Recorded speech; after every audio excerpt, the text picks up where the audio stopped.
Learn where to find order numbers for S7300 modules. Here's a picture of an S7300 rack. Let's locate the order numbers for building a hardware configuration or ordering replacement parts. The first module is a 24-volt, 5-amp power supply. The model number is PS307. S7300 order numbers are located on the bottom of the door, and the order number is 307-1EA00-0AA0. Next is a Profinet CPU model 315-2PNDP with order number 315-2EH14-0AB0. If the door is missing or the order number has become unreadable, remove the module and look on the side. 6ES7 is part of the ordering number, but is insignificant for locating in the hardware configuration catalog. With the CPU, you will also need the first 2 digits of the firmware version. This is typically located under the door at the bottom of the module. This CPU's firmware version is 3.2.6. When we're looking for the order number in the hardware catalog, we only need to know that it is version 3.2. Next is a 32-bit digital input module. The order number is 321-1BL00-0AA0. Here's a special simulator module. The order number is 374-2XH01-0AA0. You will not find this order number in the hardware catalog. Instead, you substitute a real module order number for what the card is simulating. You will not use this module in a real-world application. However, it requires no wiring and is a great module to have in a test rack. In the center of the module is a slotted switch. When the switch is turned down, the module will function as a 16-input module, and all 16 switches will work. When the switch is turned to the center position, the module will function as 8 input and 8 output. The bottom 8 bits will be switches and the top 8 bits will be LEDs. When the switch is turned to the uppermost position as pictured here, the module will function as 16 outputs and only the LEDs will work. Next is an 8 input, 8 output module with order number 323-1BH01-0AA0.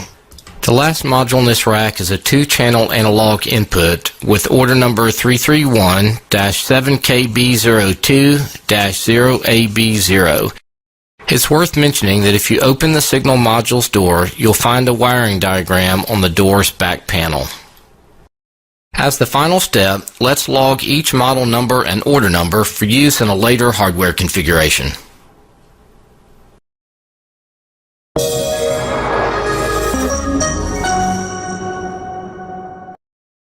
Let's build a hardware configuration for an S7300 main rack. Here's a main rack consisting of a 5-amp power supply, a 315 Profinet CPU, a 32-bit digital input module, a 16-bit digital output module, an 8-in, 8-out digital module, and a 2-channel analog input module. We will need the module's order numbers, and you can learn more about this in the video on finding S7300 order numbers. We'll use this chart with model numbers and order numbers to help us as we move along. Right-click on your project, insert a new object, SIMATIC 300 station. You may rename the station if you like. Let's call this one my_station. Double-click on My Station, then double-click on the hardware icon. Drop down the SIMATIC 300 list, drop down Rack 300, and double-click to insert a rail. Resize the windows as necessary.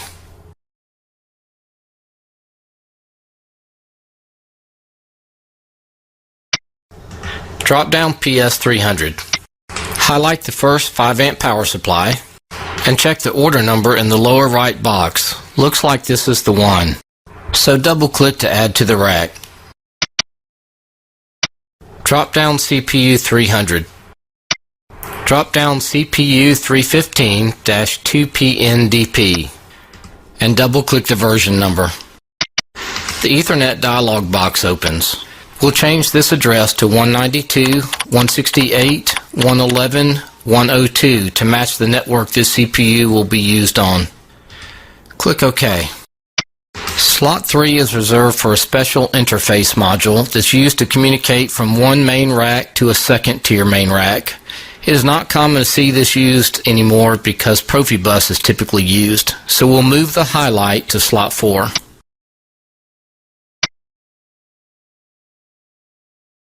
Drop down DI300. Select the first 32-bit 24-volt module and check the order number. This is the module we're looking for, so double-click to add it to the rack. Drop down DO300. Highlight the first 16-bit 24-volt module and check the order number. Continue down the list until you find the correct order number.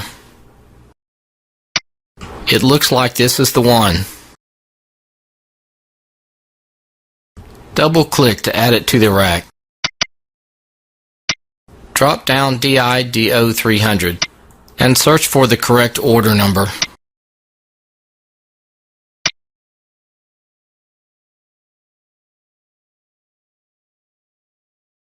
Double-click to add it to the rack. Drop down AI300 and search for the order number.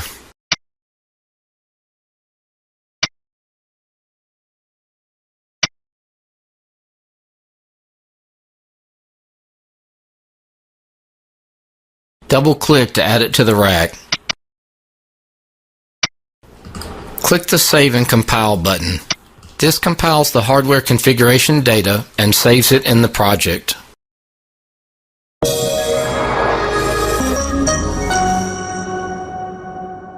In this video, you'll see how to parameterize digital hardware modules in the hardware configuration.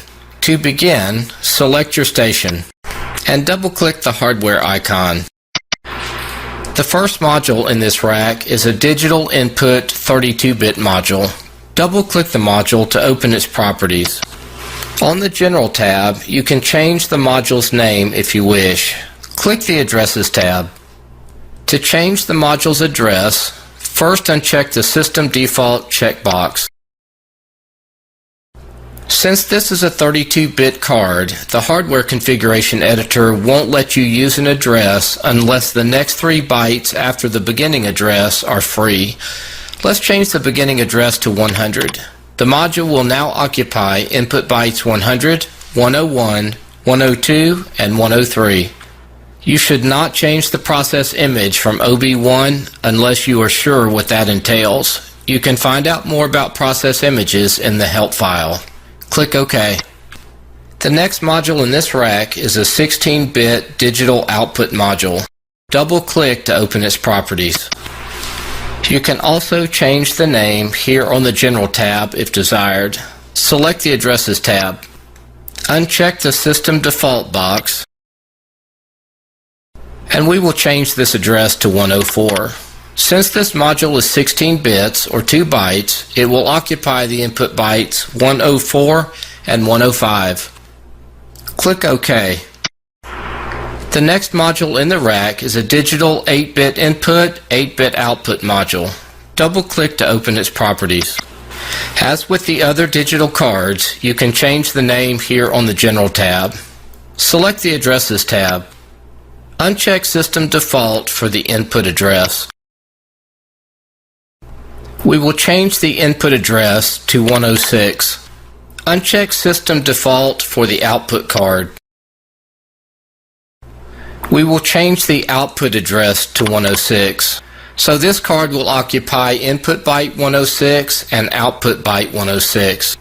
Click OK. Parameterizing analog modules will be covered in a separate video. After changes have been made in the hardware configuration, be sure to save and compile and then download to the PLC. This concludes the video on parameterizing digital modules in the hardware configuration.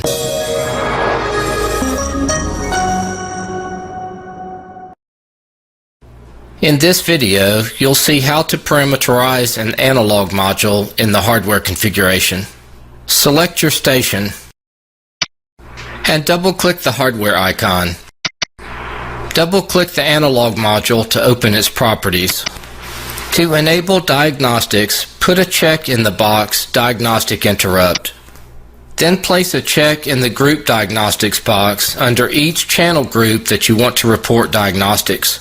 The first group covers the first two channels or inputs, 0 and 1.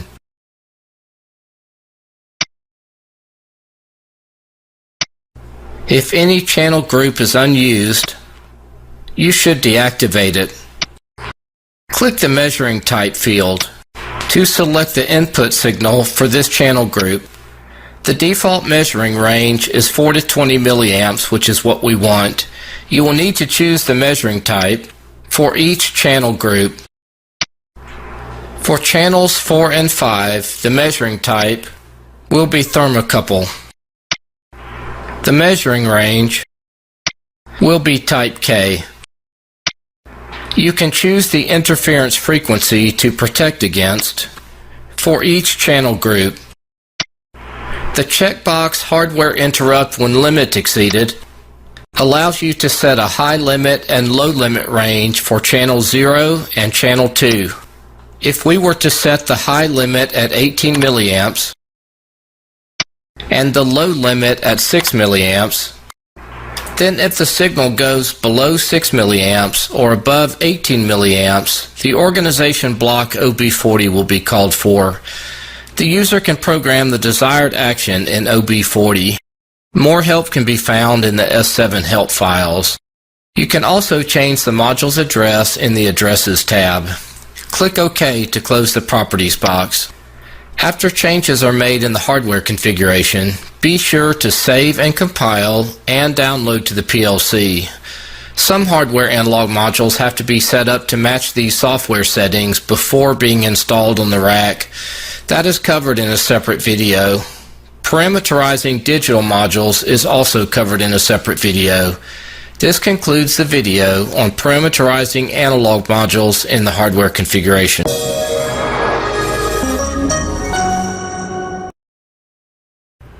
This video shows the CPU Properties General tab in the Hardware Configuration Editor.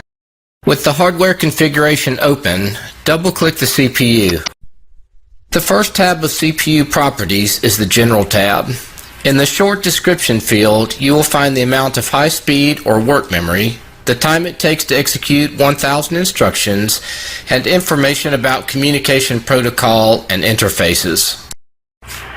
Whether multi-tier configuration and routing is supported, and the CPU's offline catalog firmware version are also shown. Here you give the CPU its name that is identified in the project structure and also downloads to the CPU.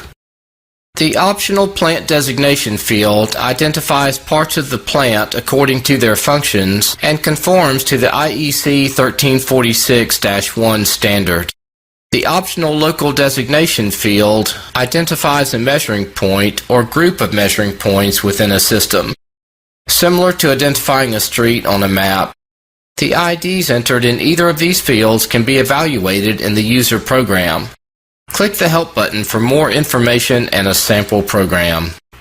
Click the Comment field. In the Comments field, you can enter a note that displays in the Hardware Configuration window. Click OK to close the CPU properties. The CPU comment shows in the Details window comment field next to the CPU. Keep in mind that if CPU parameters are changed, the hardware configuration must be downloaded again. The other tabs of CPU properties are discussed in separate videos. This concludes the video on CPU Properties General tab. Shows the CPU Properties Startup tab in the hardware configuration. With the hardware configuration open, double-click the CPU to open its properties. Click on the Startup tab. The preset configuration is the set of data blocks created when the hardware configuration has been saved and compiled. The actual configuration is the physical hardware system managed by the PLC controller or CPU. By default, there's a check in the box Startup if preset configuration does not match actual configuration. If this box is unchecked and there is a configuration mismatch between the preset and actual, the CPU will switch to the stop mode. Typically, the this box is left checked. With most S7-300 CPUs, such as this 315-2 PNDP, warm restart is the only option. What this means is that if the CPU is switched from stop to run or power is cycled, the CPU calls once for organization block OB100 and then the normal cyclic operation begins. The monitoring time field next to finished message with module is the amount of time that the modules in the central rack have to return a ready signal to the CPU.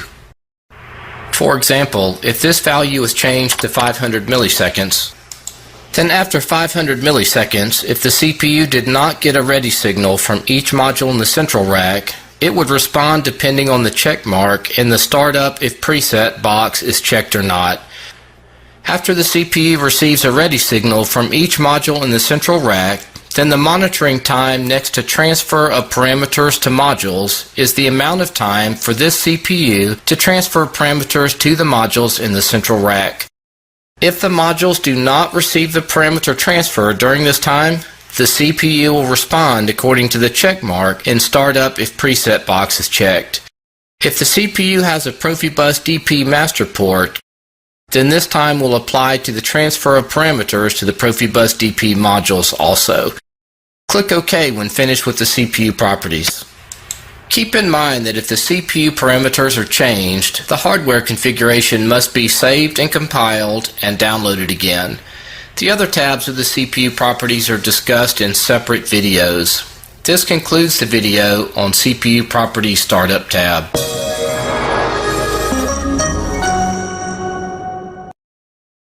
This video shows the CPU Properties Startup tab in the hardware configuration. With the hardware configuration open, double-click the CPU to open its properties. Click on the Startup tab. The preset configuration is the set of data blocks created when the hardware configuration has been saved and compiled. The actual configuration is the physical hardware system managed by the PLC controller or CPU. By default, there's a check in the box, Startup if preset configuration does not match actual configuration.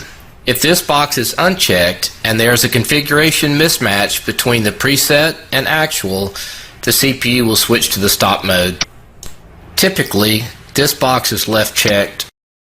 With most S7-300 CPUs, such as this 315-2 PNDP, warm restart is the only option.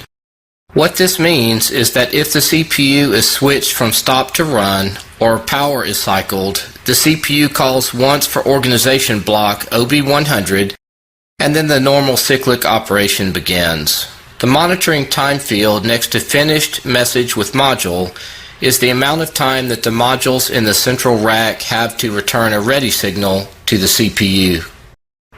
For example, if this value is changed to 500 milliseconds, then after 500 milliseconds, if the CPU did not get a ready signal from each module in the central rack, it would respond depending on the check mark in the startup if preset box is checked or not. After the CPU receives a ready signal from each module in the central rack, then the monitoring time next to transfer of parameters to modules is the amount of time for this CPU to transfer parameters to the modules in the central rack.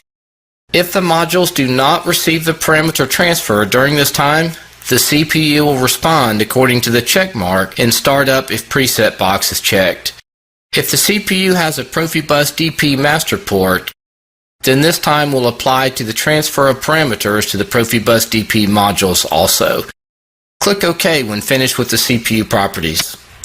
Keep in mind that if the CPU parameters are changed, the hardware configuration must be saved and compiled and downloaded again. The other tabs of the CPU properties are discussed in separate videos. This concludes the video on CPU Properties Startup tab.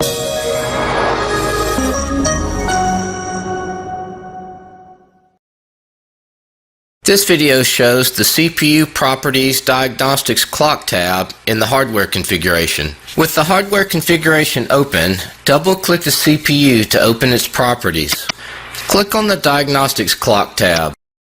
By default, the box Report Cause of Stop tells the CPU to write a diagnostics message in the diagnostics buffer if the CPU goes to stop. Leave this box checked unless you do not want CPU stop messages written into the diagnostics buffer. The number listed in the number of messages in the diagnostics buffer field determines the number of messages which can be viewed in the diagnostics buffer while online with the CPU in run. All messages can be seen when the CPU is in the stop mode. Time synchronization can be set in the PLC internally, on the multi-point interface or MPI network externally, and with a correction factor in milliseconds. The PLC can be set as a master where the CPU synchronizes other clocks, or as a slave where the CPU is synchronized by other clocks. The same settings apply to synchronization on the MPI network. Click OK when you're done parameterizing the CPU. Keep in mind that if the CPU parameters are changed, the hardware configuration must be saved and compiled and downloaded again. The other tabs of CPU properties are discussed in separate videos. This concludes the video on CPU Properties Diagnostics tab.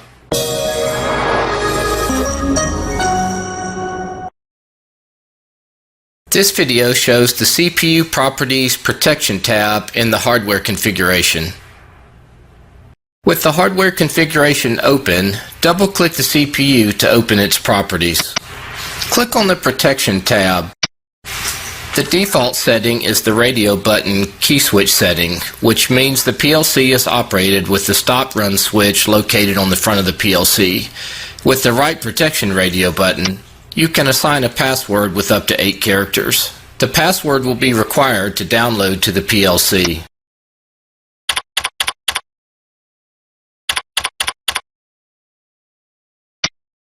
With the read-write protection radio button, you can assign a password which will be required to upload or download to the PLC.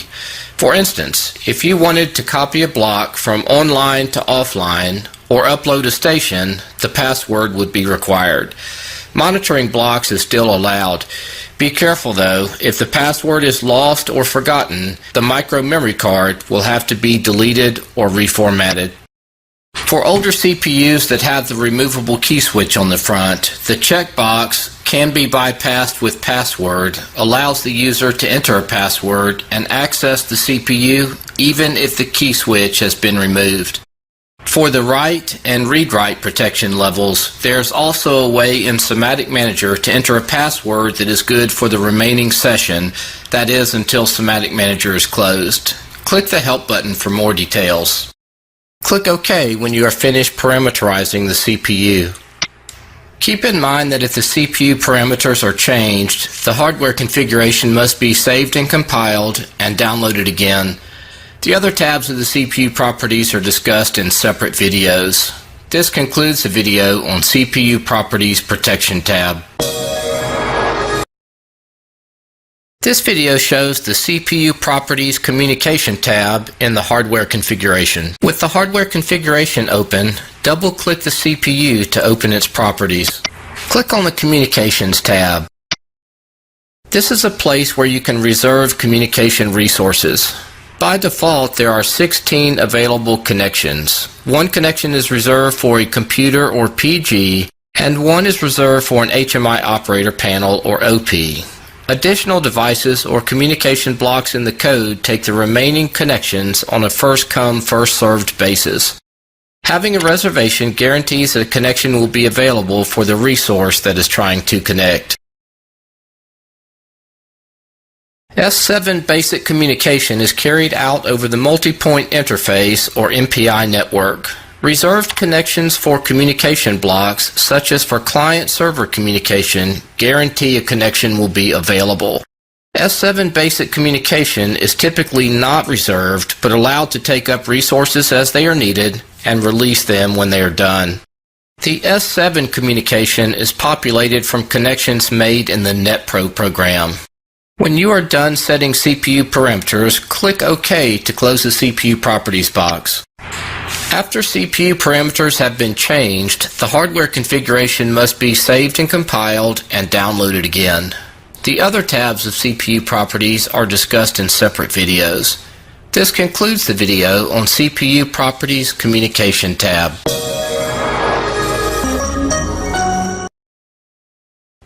This video shows the CPU Properties web tab in the hardware configuration.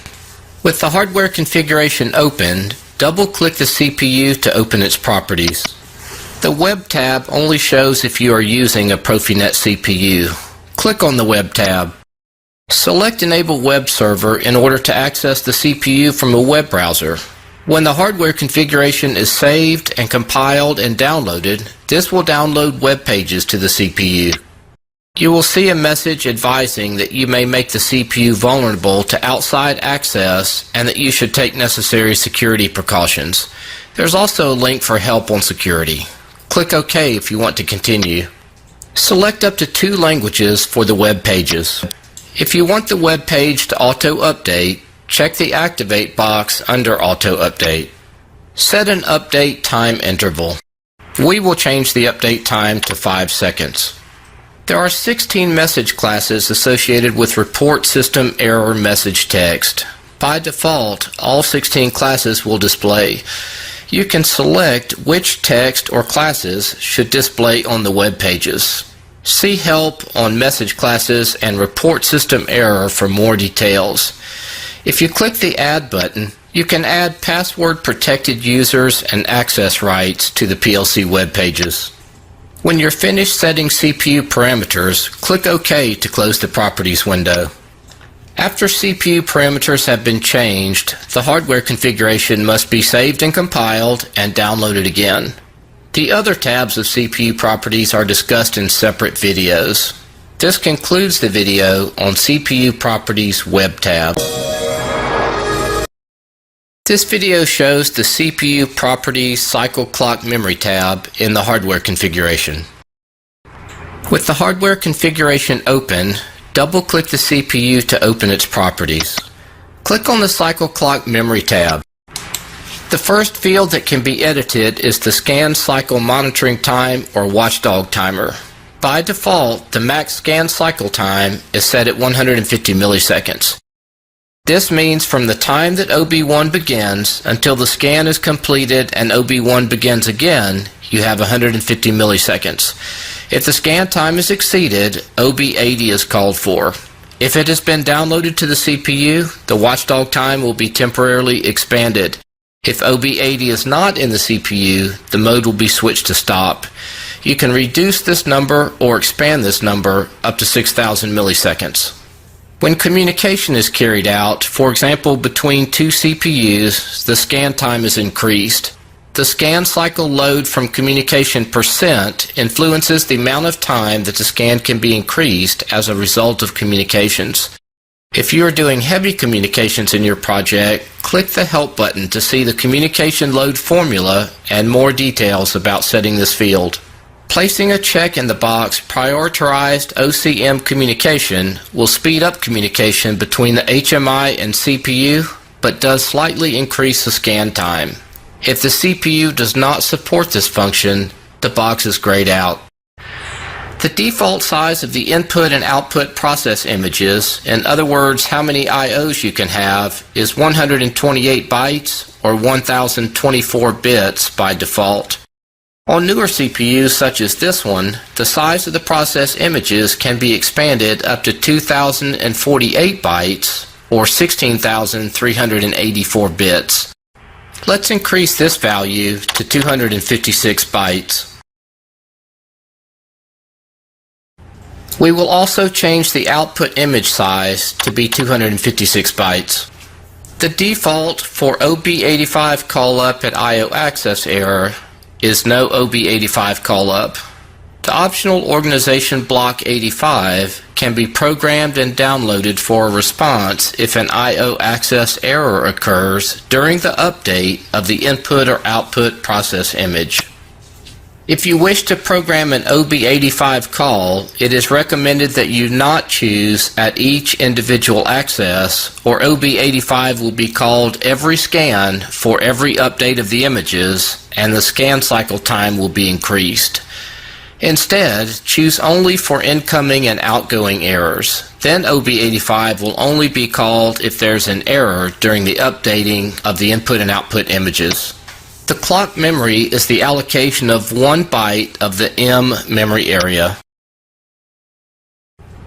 Let's assign byte 10. Once a byte is assigned and the hardware configuration downloaded, each bit of the byte begins cycling on and off at the rate shown in the table. In the code example, memory bit 10.3 will cause output Q5.0 to flash at a frequency of 2 Hz. Or said another way, the bit will be true for 0.25 seconds and false for 0.25 seconds for a total period of 0.5 seconds. When you're finished setting CPU parameters, click OK to close the Properties window. After CPU parameters have been changed, the hardware configuration must be saved and compiled and downloaded again. The other tabs of CPU properties are discussed in separate videos. This concludes the video on CPU Properties Cycle Clock Memory tab.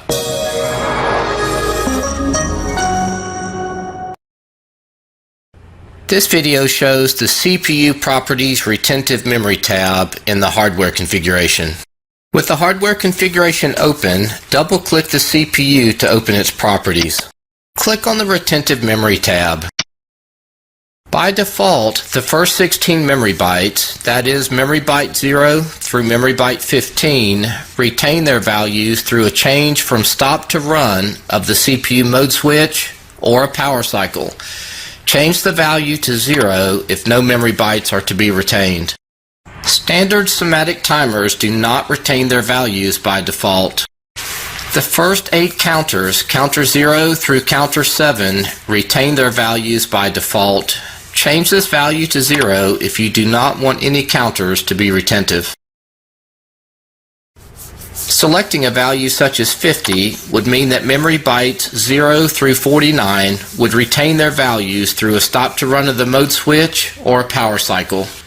Enter the number of standard timers and standard counters whose values you want to retain in memory during a stop to run or power cycle.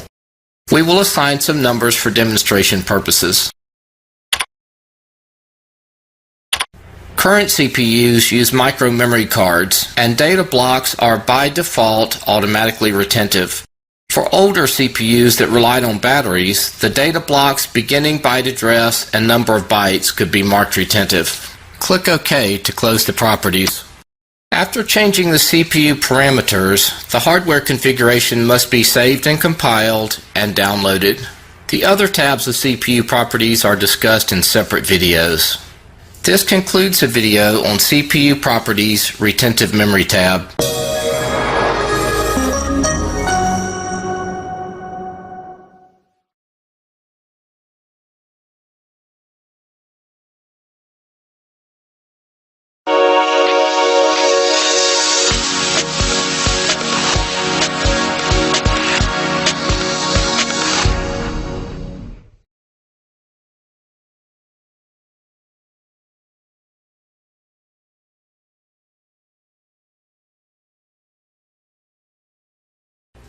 This video shows the CPU Properties Interrupts tab in the hardware configuration. With the hardware configuration open, double-click the CPU to open its properties. Click on the Interrupts tab.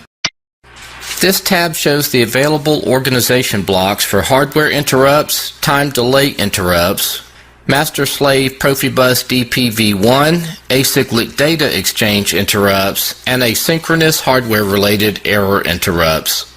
If several organization blocks are called at the same time, the priority number determines the execution order. The higher the number, the earlier the block runs. For example, if OB40 with priority 16 has just been launched, but there's a Profibus or Profinet network failure, OB86 with priority 26 would interrupt and execute. While the priority numbers can be changed, it is recommended that you leave them at the default settings. Further explanations and examples of the organization blocks and their use are covered in separate videos. Click OK to close CPU properties. After changing the CPU parameters, the hardware configuration must be saved and compiled and downloaded. The other tabs of CPU properties are discussed in separate videos. This concludes the video on CPU Properties Interrupts tab. This video shows the CPU Properties Time of Day Interrupt tabs in the hardware configuration. With the hardware configuration open, double-click the CPU to open its properties. Click on the Time of Day Interrupts tab. For the S7300 processors, OB10 is the only available time of day interrupt. The block is activated from the hardware configuration, but programmed in the programming editor.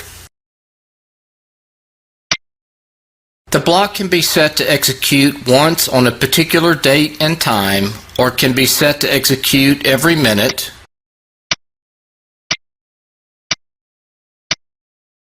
every hour, day, week, month, end of month, or year. For example, we could set this block to run every minute. Beginning on April 29th of 2013 at 8 a.m. in the morning. An example of programming OB10 and other organization blocks are shown in separate videos. Click OK when you're finished with CPU properties. After changing the CPU parameters, the hardware configuration must be saved and compiled and downloaded. The other tabs of CPU properties are discussed in separate videos. This concludes the video on CPU Properties Time of Day Interrupts tab.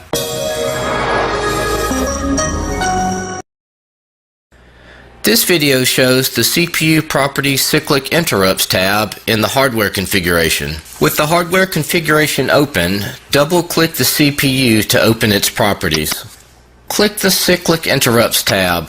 For this CPU, organization blocks 32 through 35 are available as cyclic interrupts. Organization blocks are created in SIMATIC Manager and programmed in the programming editor, then downloaded to the PLC. By default, OB35 is called every 100 milliseconds, OB34 every 200 milliseconds, OB33 every half second, and OB32 every second. Organization blocks with higher priority numbers run first. You can also input a millisecond time in the phase offset field to offset blocks that are called at the same time.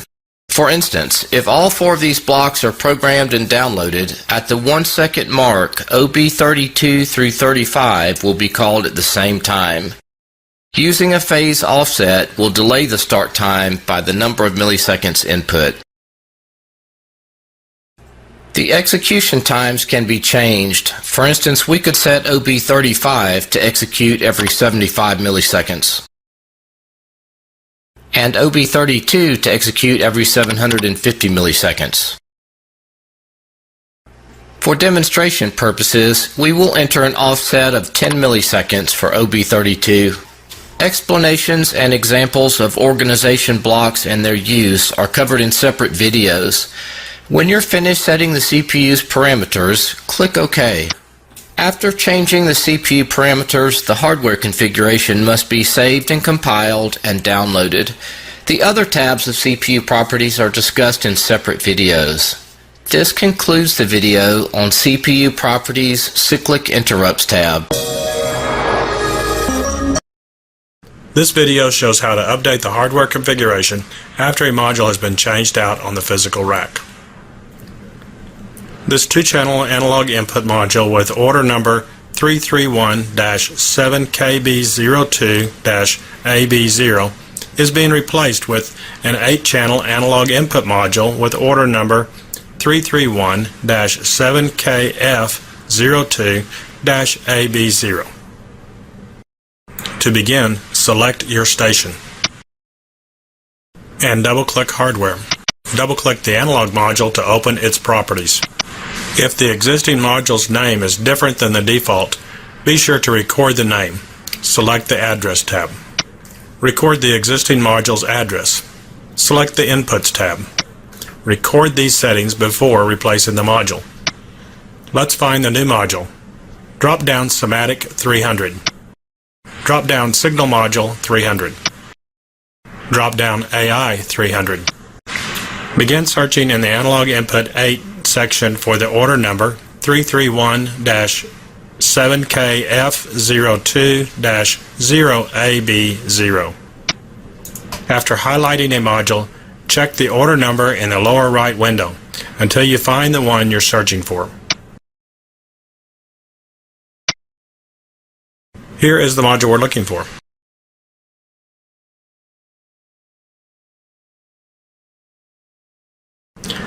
First, try to drag the new module on top of the existing module. This will copy the existing module's settings to the new module. If the module cannot be swapped, a circle with a line through it will show. In this case, you will have to delete the existing module and use your recorded data to parameterize the new module. Double-click to open the new analog module's properties. You can rename the module on the General tab. Select the Address tab. The address is the same as before, so click the Inputs tab. The first two channels, 0 and 1, have the copied settings from the existing 2-channel analog module. You will need to set the parameters for the remaining 6 channels or inputs. You can find more information about setting the measuring type, measuring range, and interference frequency in the videos Setting Analog Module Parameters.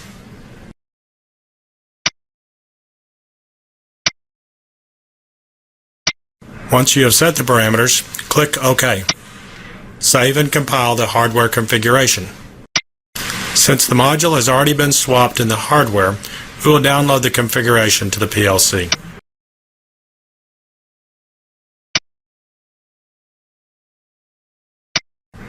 Some analog modules, such as the 8-channel input module, have to be physically configured by correctly placing jumper chips on the side of the module. You can see a demonstration of this by watching the video Setting the Measuring Ranges of an Analog Module. This concludes the video on how to update the hardware configuration after a module change in the rack. This video shows you how to combine ET200S pairs of 4-bit digital modules on separate bytes into a single byte. First, select your station and double-click Hardware. In the hardware configuration, select the ET200S station. In this ET200S station, all the digital inputs and output modules are assigned to separate bytes. The first 2 digital input modules are assigned to bytes 4 and 5. Let's combine them into a single byte. First, we have to set the address. Double-click on the first digital input module. Select the Address tab. We will set the input address to 10. Click OK. With the first digital input module highlighted, hold down the Shift key and click on the second digital input module. Click the Pack Address button. Both of the modules have now been combined into a single byte with input address 10. Let's combine the first 2 digital output cards. Double-click the first digital output card address byte 0. Choose the Address tab and set the output address to 10. Click OK. With the first digital output module highlighted, hold down the Shift key and click on the second module. Click the Pack Address button. In the 2 previous examples, we set the address first and then pack the bytes. This time let's pack the bytes first and then set the address. Highlight the first digital input module, address byte 6. While holding down the Shift key, click on the second digital module, address byte 9. Click the Pack Address button. Both modules have been combined into byte 6. Double-click the first DI module, address byte 6.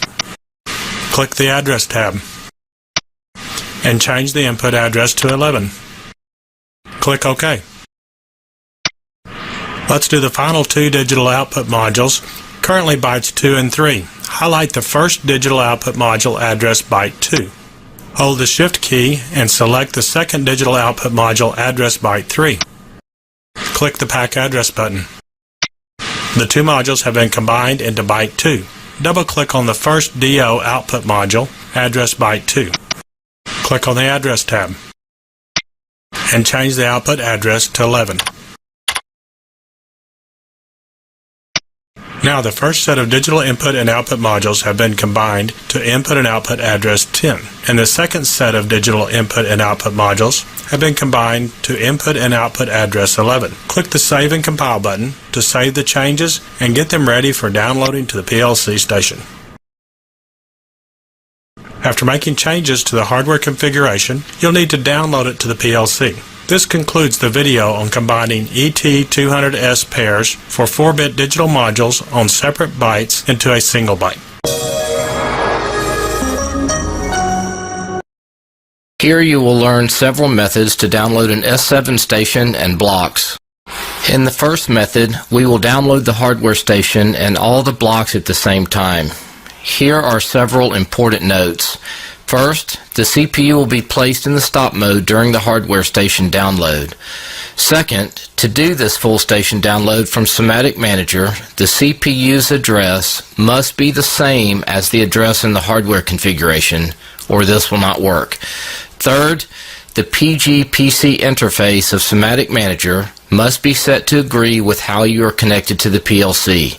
If you need help with setting the interface, watch the video on setting PG-PC interface.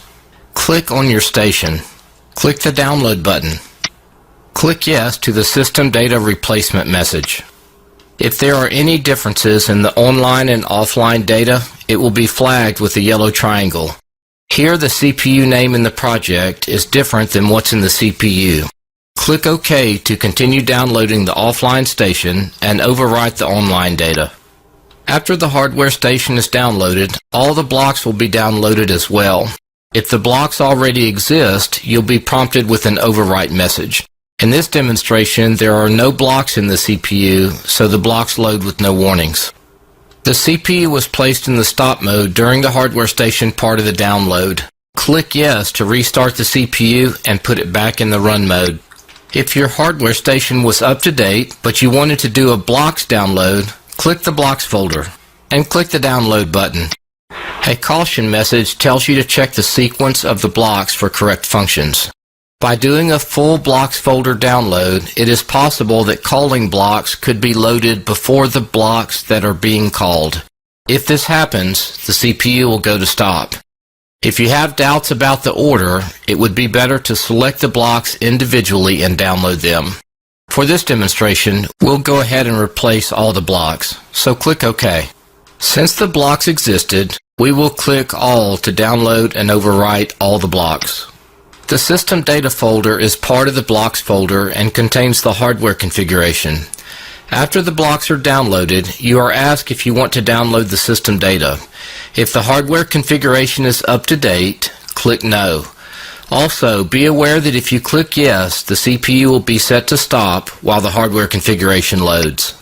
If you would like to download the hardware configuration alone, or if the CPU's address is different than what's in the hardware configuration, then open the hardware configuration editor and download from there. Click on your station, then double-click Hardware. Click the Download button. The CPU listed in the hardware configuration will appear as the target module to download to. Click OK. Because the IP address in the offline hardware configuration matches the address of the CPU, the download window sees the CPU and displays the MAC address and module type as shown in this window. If the MAC address and module type information were missing, the download would be unsuccessful. You can poll the network to see what nodes or stations are accessible by clicking the View button. It is only necessary to do this if your module type is not showing. To demonstrate, we'll poll the network. If you are trying to replace the CPU's address, you could select the CPU from the accessible nodes list and continue with the download. After the download, the CPU's address would be changed to the address in the hardware configuration. Click OK to continue with the download. Click OK to the stop message. Click Yes to restart the CPU and put it in run mode. The download is complete, so close the window. The last method shows how to individually download blocks from the Blocks folder. Select the block or blocks that you want to download. A special note here is that the blocks will download in the order that you select them. So if you have a block that is being called, select it before the block that is doing the calling, and click the download button. If the block or blocks already exist, you'll be prompted to overwrite them. This concludes methods for hardware station and blocks download. In this video, you will see how to export an S7 hardware configuration from the SIMATIC hardware configuration editor. From the SIMATIC manager, double-click the hardware icon. In the hardware configuration editor, select the station menu. Choose Export. In the export window that pops up, browse to a file storage location. We will store this one on the D drive in a folder named Archives. Change the name of the file here if desired. We will leave this one with the suggested file name My Station. Click Open. By default, symbols and communication networks or subnets will be included in the export file. If you put a check in the box, Export Default Values, then in addition to the changed parameters, default unchanged parameters will be exported. By default, format is set to readable. This means the data will be exported in strings. If compact is chosen, then the data is exported in hexadecimal. Click Save. The file has been exported. Close the hardware configuration editor. Open Windows Explorer. Here on the D drive, in the Archives folder, is the exported hardware configuration file, My Station, which is a CFG extension. You can see how to import a CFG hardware configuration file by watching the video Import S7 Hardware Configuration. This concludes the video on exporting an S7 hardware configuration. This video shows how to import an S7 hardware configuration from an exported CFG file. Let's first create a project. In SIMATIC Manager, select the File menu. Choose New. We will name this Test Project. Click OK. Right-click on the newly created test project. Choose Insert New Object. Choose SIMATIC 300 Station. Double-click the SIMATIC 300 Station icon. Only a hardware station container is created. There's no CPU, no program folder, and no blocks folder. Double-click Hardware. In the Hardware Configuration Editor, select the Station menu. Choose Import. Navigate to where the CFG file is stored. The file we're looking for is stored on the D drive in the Archives folder. The hardware configuration that we will import is called My Station CFG. Double-click the file. After the data is imported, you'll be asked if you want to save it. Click Yes. Let's maximize the hardware configuration editor. The complete hardware configuration has been imported, including stations, communication networks or subnets, all parameters, device names, and even comments. Click Save and Compile to add this data to the project and prepare it for downloading. Close the hardware configuration editor. The hardware station container has now been populated with CPU, the S7 program folder, which also contains the symbol table, the sources folder, and the blocks folder. This concludes the video on programming an S7 hardware configuration from a CFG file. In this video, you will see how to use the Address Overview tool in the SIMATIC hardware configuration editor. Select your station and double-click Hardware. Of course, you can highlight a station in the Overview window to see the module's addresses in the Details window.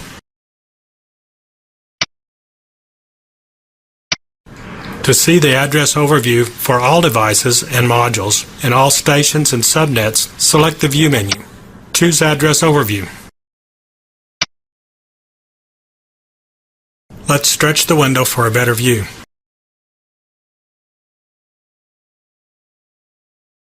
By default, both inputs and outputs will be displayed. You can filter by removing a check from the box. In the Type field, you see if the device or module is input or output. Next is the beginning address followed by the end address. Then what the module or device is. followed by the process image the device is assigned to, such as OB1. If the device is on a Profibus, then DP network with DP address is in parentheses, followed by Profinet PN network and the device number in parentheses. Or is the device part of the Foundation Fieldbus system, followed by the number of devices in parentheses. Next, what rack is it in?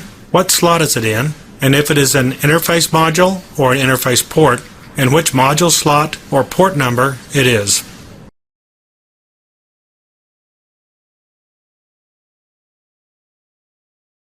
If you put a check in the box next to address gaps, the address range gaps will be shown. This concludes the video on the address overview tool in the SIMATIC hardware configuration editor.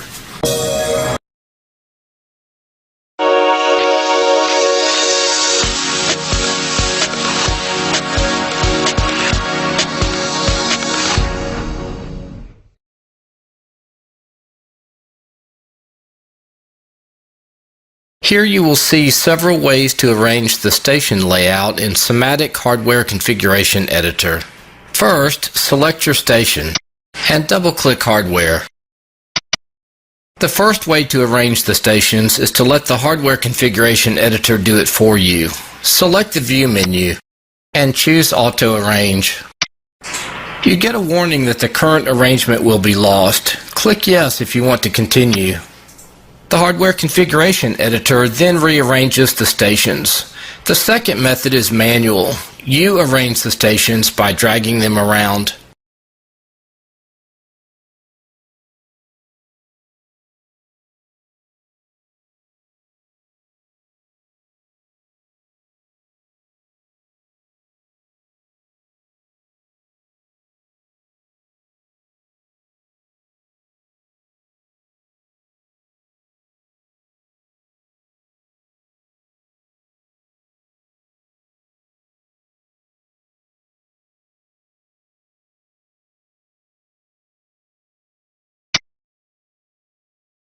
When you are finished with the arrangement, click the Window menu and choose Save Settings.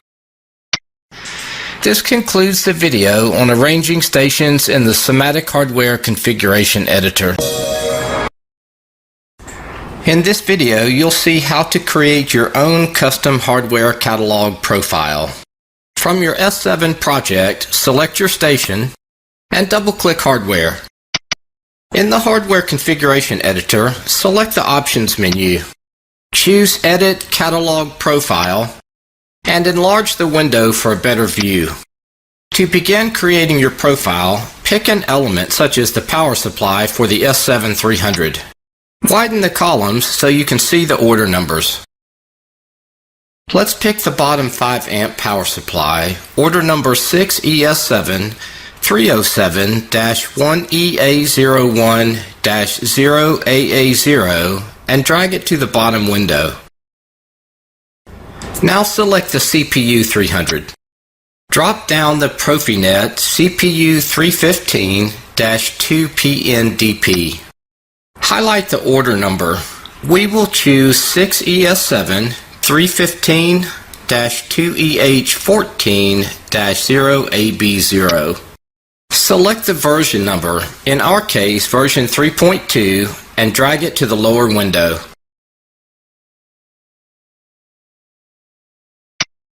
Drop down the Signal Module 300 folder. Let's choose Digital Input Module 300. We will choose the Digital Input 32-bit 24-volt module whose order number is 6ES7 321-1BL00-0AA0 and drag it to the bottom window. Let's select a digital output module. We will select the digital output 16-bit 24-volt 0.5 amp module with order number 6ES7 322-1BH01-0AA0 and drag it to the lower window. Next, we will select Digital Input Digital Output 300.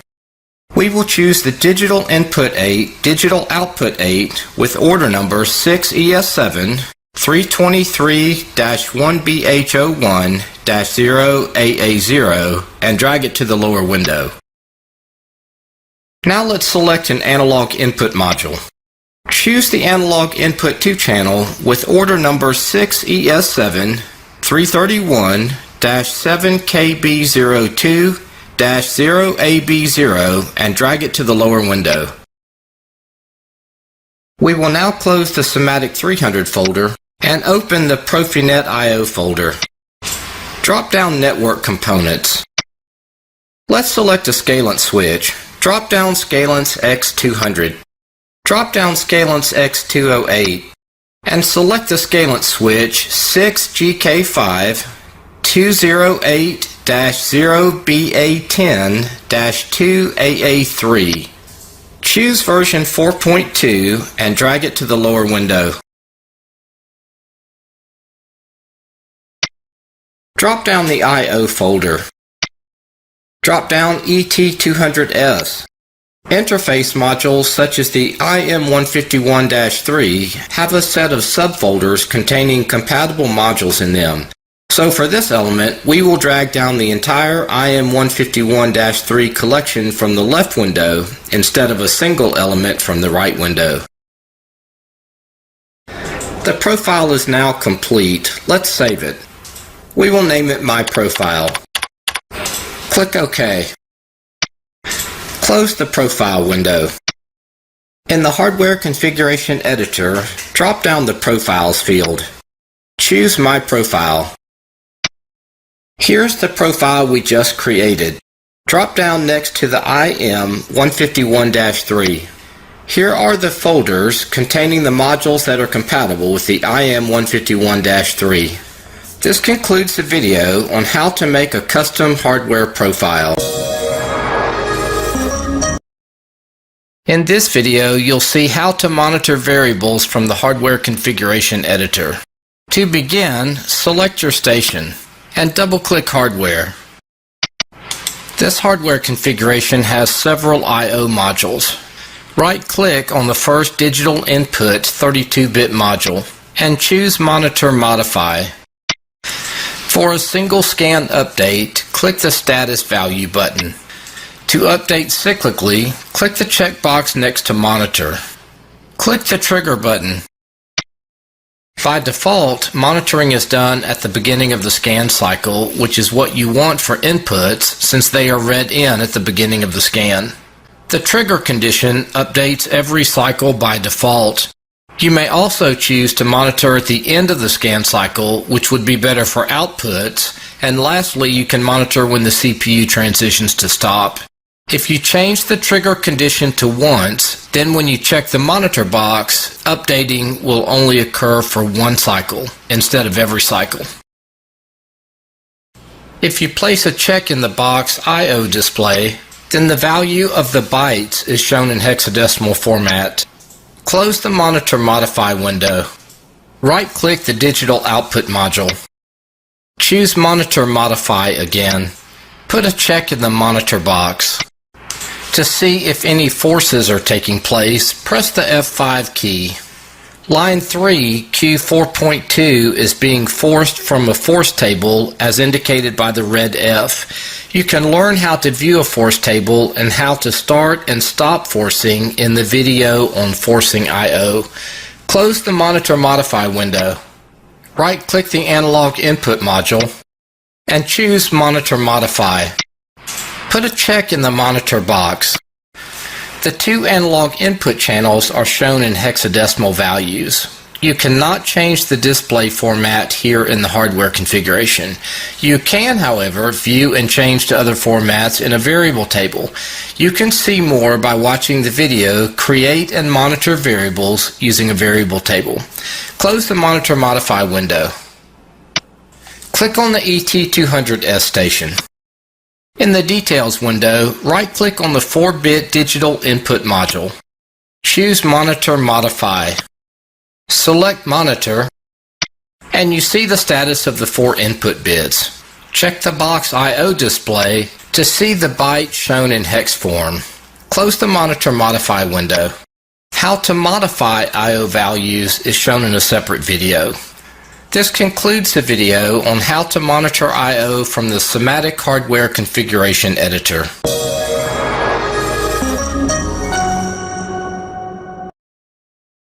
In this video, you'll see how to monitor variables from the hardware configuration editor.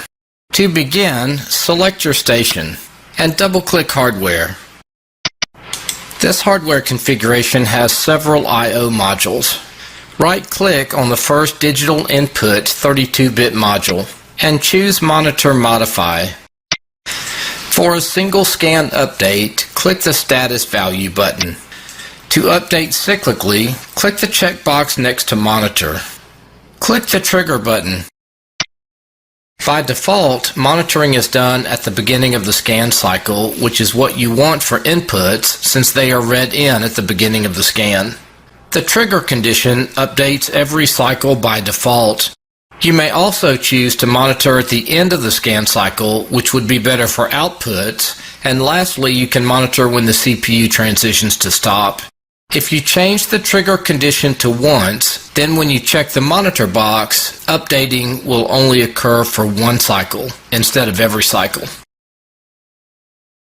If you place a check in the box I/O display, then the value of the bytes is shown in hexadecimal format. Close the Monitor Modify window. Right-click the Digital Output module. Choose Monitor Modify again. Put a check in the monitor box. To see if any forces are taking place, press the F5 key. Line 3, Q4.2, is being forced from a force table as indicated by the red F. You can learn how to view a force table and how to start and stop forcing in the video on forcing I/O. Close the Monitor Modify window.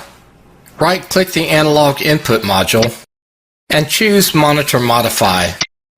Put a check in the monitor box. The two analog input channels are shown in hexadecimal values. You cannot change the display format here in the hardware configuration.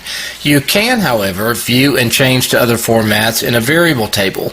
You can see more by watching the video Create and Monitor Variables using a variable table.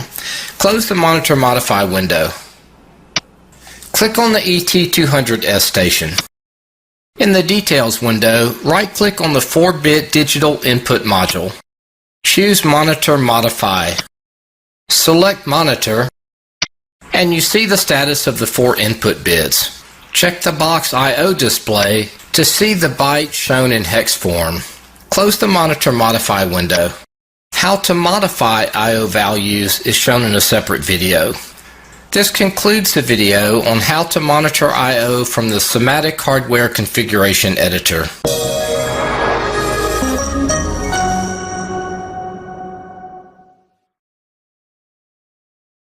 This video demonstrates how to install a GSD file into the hardware configuration catalog. The term GSD means General Station Description and is a software configuration file used to parameterize a hardware device. Most manufacturers offer GSD files for their automation hardware devices. After you have downloaded a GSD file, open Windows Explorer.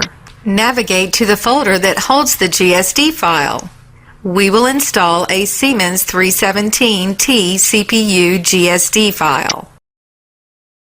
The file may be compressed and need to be extracted. Choose a destination to extract the file to and click Extract. Now you can close the file extraction window and close Windows Explorer. Open SIMATIC Manager, select your station in the left window and double-click the hardware icon. When the hardware configuration editor opens, select the Options menu. Then choose Install GSD File. Click Browse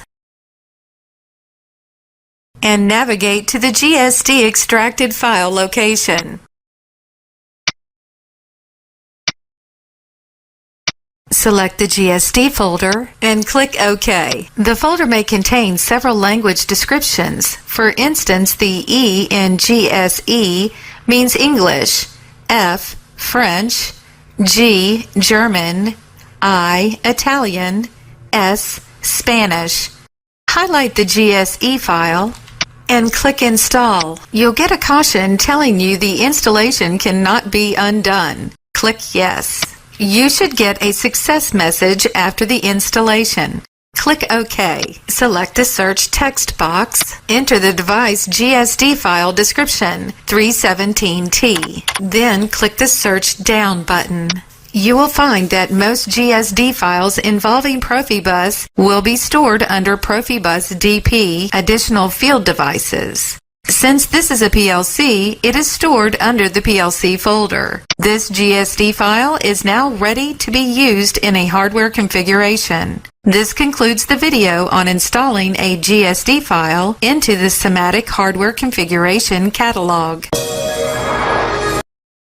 This video demonstrates how to update the SIMATIC hardware configuration catalog. To begin, select your station. In the Hardware Configuration Editor, select the Options menu. Choose Install Hardware Updates. The first time you run the Update tool, you will see a message telling you that a directory has to be set for hardware updates either locally or on a network, and asks if you want to create that directory now. Click OK. You will need an internet connection to download the updates. The default settings are to show the updates, ask for confirmation before installing, and use a browser. Click OK. Click Yes to the Create Folder message. The default is to download the updates from the internet. If you have downloaded them from another machine, you can then choose Copy from Disk. Click the Execute button. If updates are available, they will show in the list. Uncheck any that you do not wish to download, then click the Download button. The check is removed from the box as each file is downloaded. You will see a Download Completed message after all the updates have been downloaded. Click OK. Then click the Close button. Updates that are not installed will have a check in the box and a No under the Installed column. Any updates that are incompatible will not be checked for installation. Remove the check marks if there are any updates that you do not want to install. Then click the Install button. You will see a message telling you the installation cannot be undone. Click Yes if you want to continue. A message warns that all Step 7 applications have to be closed. The tool asks if you want it to close the applications for you. Click Yes. The updates get installed into the hardware configuration catalog. After the installation, you should see a success message. Click OK. Your hardware configuration catalog is now up to date and ready to use. And that concludes this video. This video shows how to find online manuals directly from the SIMATIC hardware configuration editor. Begin by selecting your station. Then double-click Hardware. You must be connected to the internet to proceed. Let's see what manuals are available for the CPU. Right-click the CPU. Choose Find Manual. A number of manuals are available. Let's take a look at the S7300 instruction list for S7300 CPUs. Click the link. You have a choice to display or download the manual. For this demonstration, we will choose Display. Let's take a quick look inside. How about address identifiers and parameter ranges? This page shows the I/O address ranges for the different CPUs. Let's click on the subject status word on the left side. This page shows the details of the status word in the S7300 CPU. Let's close this manual. Also close the web page. Let's check out the manual for the analog input module. Right-click on the AI module and choose Find Manual. An S7300 module data manual is found. Let's take a look. Again, we will choose to display the document. Select Analog Modules on the left side.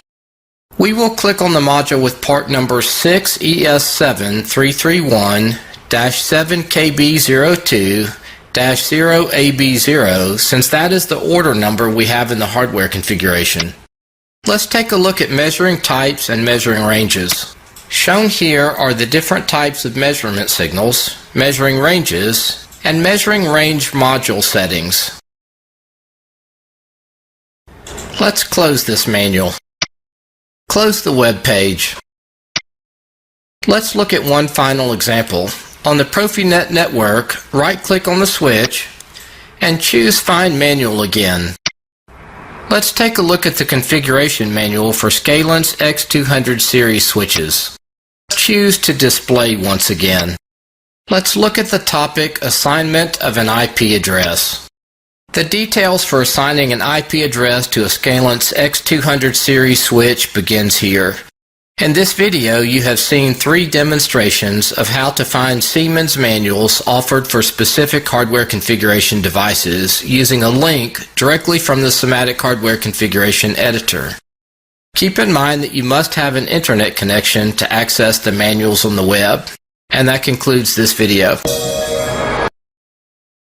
This video demonstrates how to access Siemens device-specific support directly from the hardware configuration editor. To begin,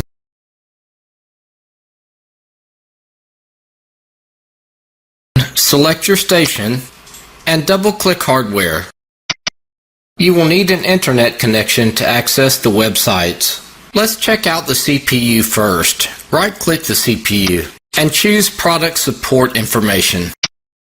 This FAQ talks about what information is entered in the diagnostics buffer of the CPU. Click the link. Related links are shown at the top of the page in addition to the present article.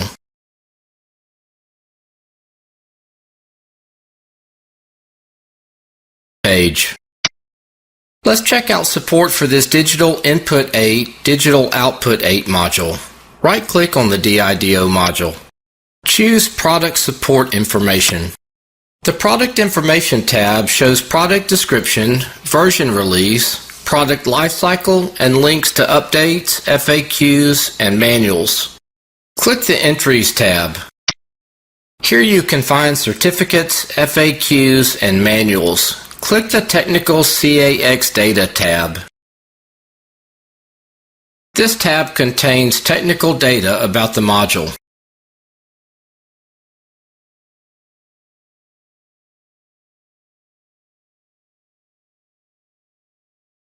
Close the web page. For a final demonstration, let's right-click on the ET200S station. Choose Product Support Information once again. Updates, downloads, FAQs, and manuals are available for this ET200S interface module. Let's download the operating system update. Scroll down the page. Here's a firmware version update to version 7.0.5. Click the .exe file to download. Save the file. Choose a storage location and then click the Save button. Let's open the folder. Here is the ET200S interface module's firmware zip file. The actual execution of the firmware update to the module is shown in a separate video. This concludes finding support directly from the hardware configuration editor.